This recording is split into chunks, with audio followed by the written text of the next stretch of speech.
Hey everybody, welcome back to Barber Dave's Barbershop at Home. Before we get started today, if I could please ask a big favor, don't forget, come and see us at www.theshavingcadre.com. We do feel we are the finest gentlemanly forum on the interwebs. Also, if you'd please like and subscribe, tell your friends, ring the notification bell down in the bottom. And if you'd like to become a super fan, you can check down there as well. And we have merchandise, so please check that as well. And then our other channel is Drinks and Daves. That'll also be listed here as well. So please keep subscribing. We certainly appreciate it. Our next contest is going to be at 1,100 subscribers. And we'll get that going in the next couple of weeks or months, hopefully sooner if we get those done. So, hey, tell you what, take a look at this, and we'll be right back.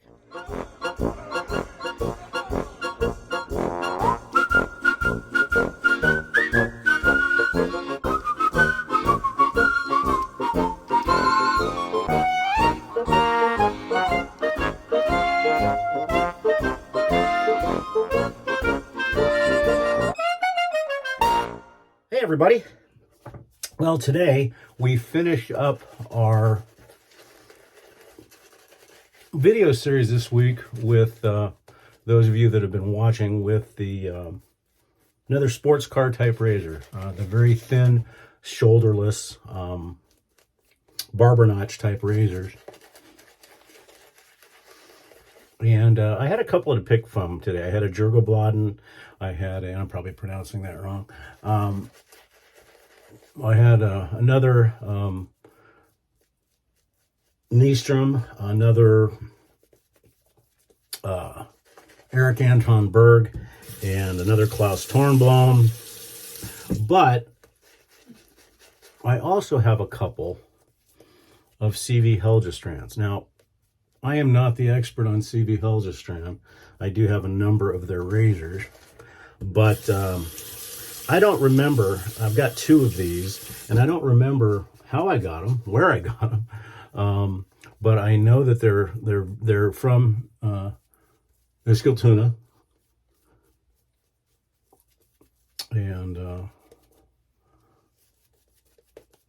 this one is in probably the most vintage shape, I guess would be about the best way to put it. And we are going to stick kind of with a racing theme today, and I'm not going to give you a hint until we're done. But let us just say that it is probably one of the most famous race car tracks in the world.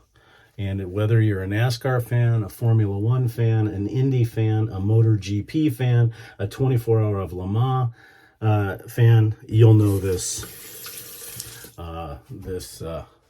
super speedway because it's used for all of those different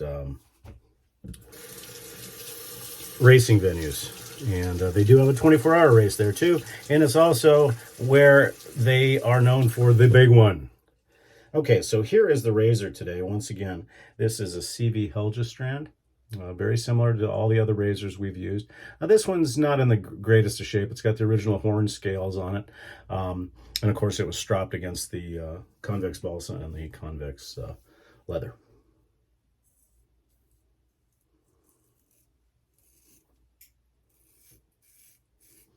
This is actually the stiffest as far as the blade of all of them.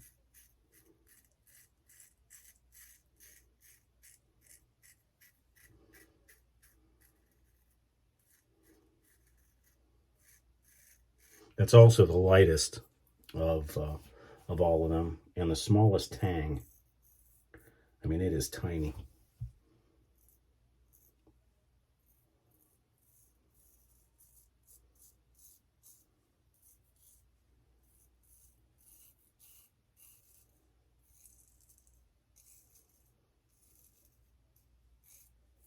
So if you haven't tried one of these smaller razors, I would definitely search one out.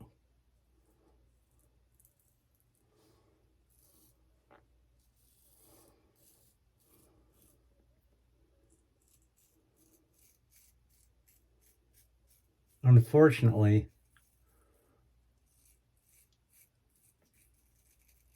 they don't get a lot of play. You know, because everybody's talking about the 6/8, the 7/8, the big monster razors, and that's all fine and dandy. But to me, These smaller razors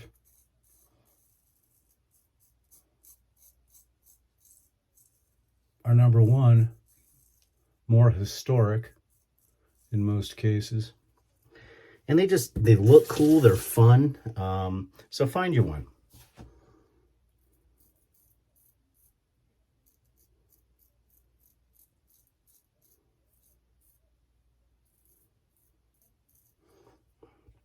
And as far as helping you find one,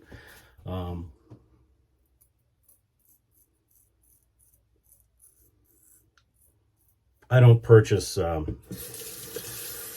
razors that much anymore, but there's a couple of places that I would recommend. Probably if you want to get something that is in absolutely just pristine condition from a restored standpoint, I would recommend Griffith Shaving, and I'll put a link down here to his website. Definitely Griffith Shaving. And then over on the Cadre, reach out to Lukey3262. His breadth of knowledge in different types of razors and histories and stuff like that are fantastic. Those of you that have been inquiring about honing, I just have not had a chance. I apologize. It's just been very busy. And I know Matt does some honing as well, but you'd have to check with him on that. And then if you're looking for any type of convex or concave honing, you can contact Bill M. And all those folks are listed down in the description section. I just don't find myself having enough time to do much honing anymore, as much as I'd like to.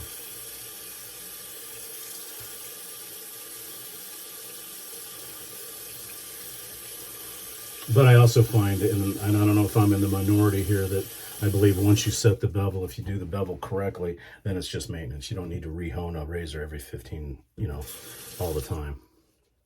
Just refreshing does a real good job. Because some of these razors I haven't honed in 5-6 years.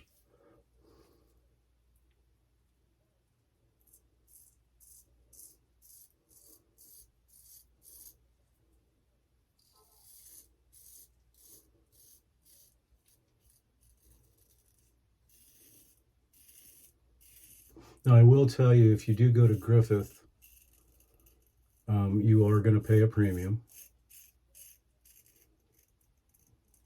But he's got a collection of some of the most unique vintage razors.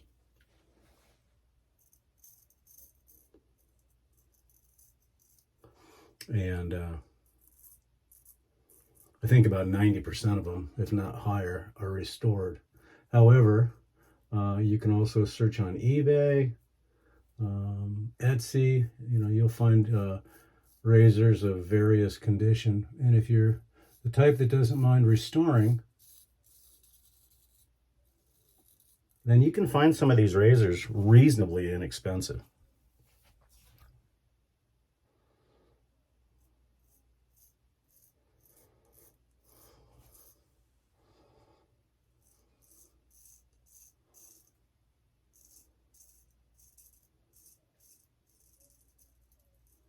Situation that I talked about the last couple of days about stalling. I just had a situation where I stalled.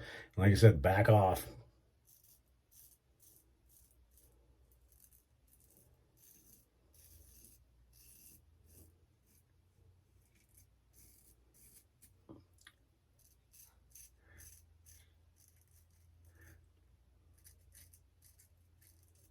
And like I said, these razors are so light that they can stall pretty easy if you don't have the soap right. And I would recommend that if you are going to get a small razor like this, if you think the soap is thin and slick enough, it isn't. Add some water, thin it out a little bit more, and it will benefit you. And then also, like a sushi chef, put a little drop of water on the toe of the blade, tilt it forward, and that, believe it or not, that water will help lubricate the blade as it's going through.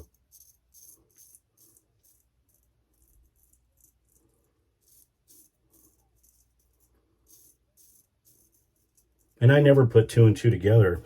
I'm a huge sushi fan, and one day I was sitting at the sushi bar years ago,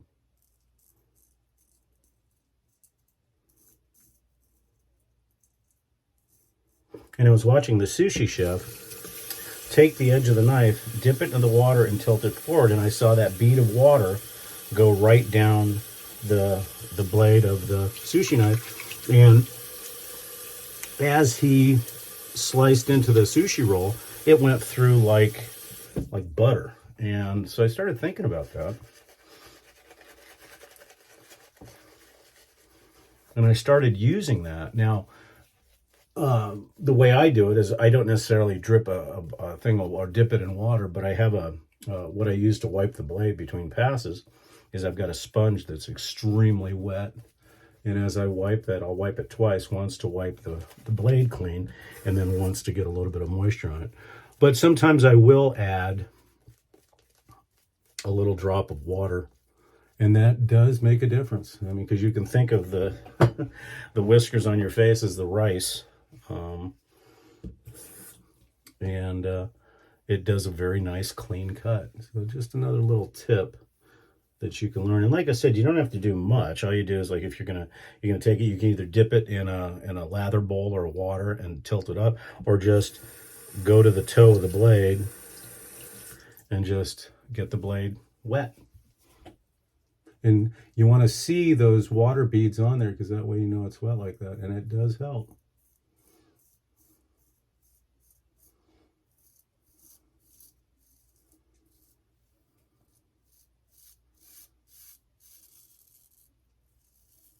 And it stands to reason, because,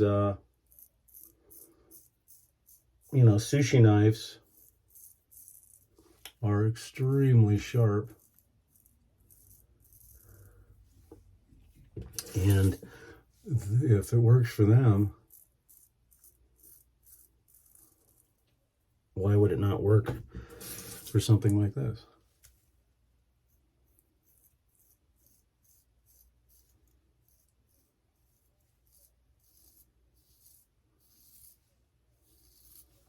There's a good rule of thumb is to remember is handle dry, blade wet.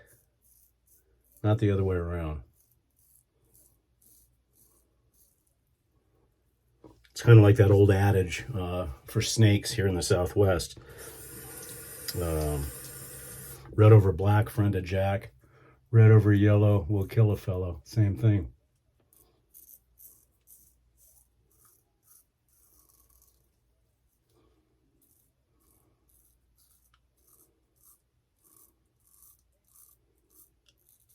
So you can remember it a couple of different ways. Wet blade, dry scales, or dry scales, wet blade.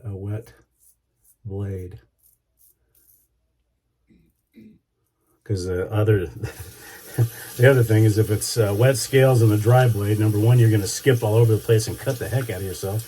And then with the scales being wet, it's going to slip out of your hand and give you a nice little cut on the toe or on the finger. Don't ask me how I know these things.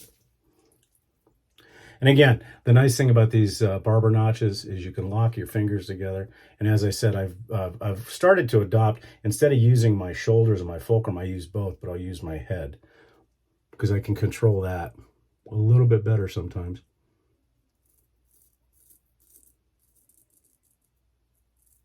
And less chance of slippage. Because if you're doing the fool's pass and you slip or the blade slips, your nose is not going to like you very much.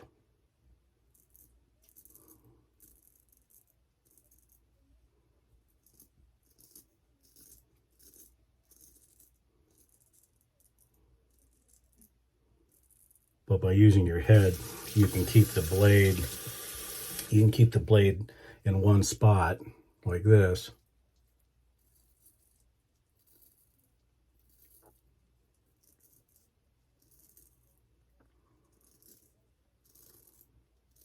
And kind of do it that way. Wonderful shave. See if we need any cleanup today, which we will. I missed a few spots.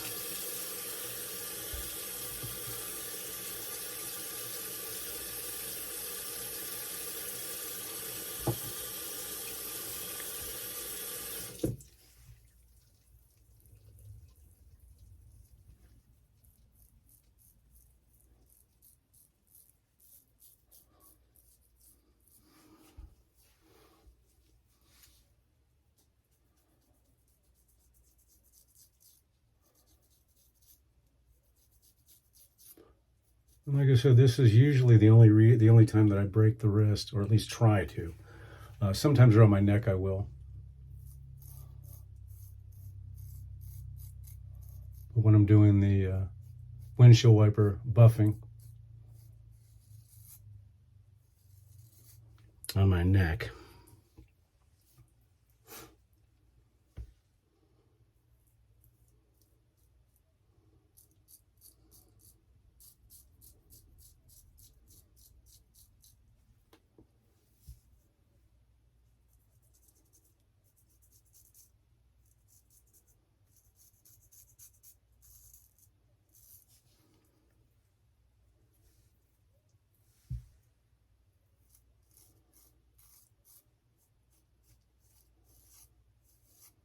All right. So there's the shave. I appreciate everybody coming along for the ride for these 3 days doing the little race car type razors. I'll put out a short or an announcement as to what the plan is for the shave series next week. And if you have any suggestions, please comment. And if I've got the ability and I've got the stuff, I will do you know, whatever you're asking, whether it be DE, whether it be SE, whether it be straight razor. If there's something you want to see or a soap you want to see, if I have it, I will be more than happy to do those 3 days, because I like doing the series. So if you have a series, like next week, if you wanted me to do 5/8 razors or 6/8 razors, 7/8 razors or 8/8 razors, whatever the case may be, just put it down in the comments. I would certainly appreciate it. There wasn't much alum sting, a little bit more. I probably need to take that razor to the stones just to refresh a little bit. This was the first time that I had taken this across the convex balsa and the convex leather, so it usually will improve with time, but I'll probably take it across the either the black or the translucent Arkansas just to get her back in, you know, shape as good as the other ones. And that was only based on the alum. The shave itself is great. Okay, so I mentioned earlier that one of the most famous racetracks, and obviously in this case we call it a face track. See, I'm getting punny again. And we wanted to stick with, because these little razors are like race cars. So we're going to go over that. For our witch hazel day, we're going to be using Quinn's grapefruit and orange rind. Because as I had mentioned, I think last week or on Sunday, our weather had been fantastic. Well, guess what? Yes, Mother Nature is coming back with a vengeance. Yesterday we were 104. Today we're going to be a cool, balmy 102. And then by the weekend, we're going to be in the 110s, 115s, which we knew was coming. But it's better to have it for just 2 weeks rather than 3. But the one thing that we have here, that the poor folks in Texas, Mississippi, Louisiana, Arkansas, they have humidity. And they're seeing temperature indexes in Texas of 120, 125 degrees. That's dangerous, because at least here, we've got 3% humidity. And so you walk outside, yeah, it's hot, it's blistering, but you evaporate quick, so you don't have that humidity oppression like you do back east. So guys, stay safe, stay hydrated, please. Okay, so the razor you already knew about, the CV Helgestrand shoulderless. This one is about 4/8. The brush we're going to use, we used an oldie but a goodie. One of the first TSC, the Shaving Cadre anniversary brushes in blue, just a beautiful blue knot and everything. Now I know some guys had issues with it being too stiff. Mine softened up pretty well. Okay, so what is probably the most famous racetrack in the world, other than some of the European ones or Le Mans? It is, say it with me, Daytona. That's right. So that should give you a hint for the soap, because Italy is where Ferrari is from. And we're using Boellis Panama. Now this comes in a big brick. I can't remember how many grams this is, but you just scoop some out each time. And I've had this forever, and I've still got more than half of it left. So it'll last forever. Sam Woodpusher over on the Shaving Cadre, he knows about all that stuff.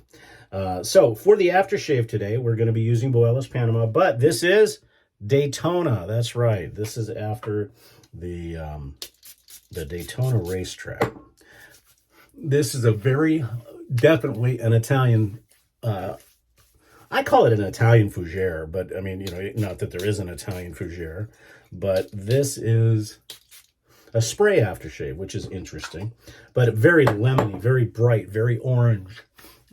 Just a wonderful, wonderful, wonderful summer scent. And it's light, and it does fade reasonably quick. But the aftershave is a high alcohol content, so it wakes you up. Just really nice. I would put it in the same vein as Acqua di Parma and Sapone Vecchio Verasino's 70th, although 70th is my favorite.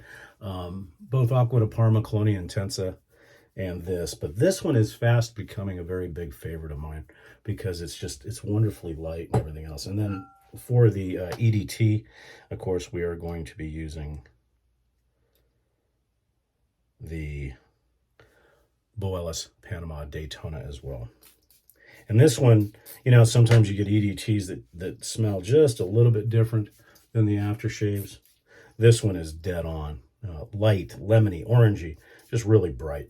The epitome of a Italian fragrance. And we used Yardley Elegance for our talc today. Well, that's it for the shave for this week and the series, folks. I certainly appreciate you joining me for the whole thing. Once again, I'm Barber Dave. Come and see us at theshavingcadre.com. And we'll see you next week. And as I said, please put your comments down in there. If you want me to do a specific series for next week, please let me know, and we'll do our best to get it going for you. So you have a wonderful remainder of the rest of the week, and we'll see you again next Sunday, and we'll see you on the Cadre. Take care.